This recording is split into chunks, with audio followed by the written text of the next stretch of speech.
La tercera de les obres que Tàpies porta a la Documenta 3 de 1964 és Relleu negre per a Documenta. És una obra que varia un xic el format de ocre per a Documenta i de tela grisa per a Documenta,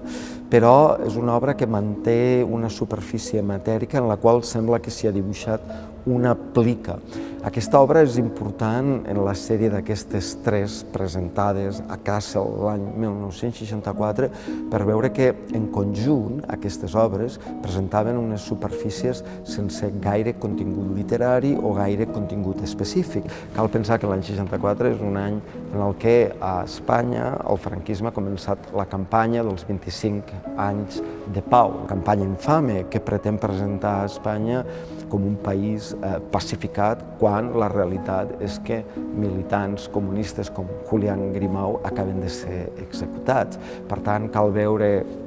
Relleu negre per a Documenta, tant com les obres que l'acompanyaven a Kassel, com un manifest mut, un manifest de silenci, i són obres que expressaran que no es pot parlar, i en dir no es pot parlar s'estava llançant, en certa manera, el missatge més polític que es podia llançar.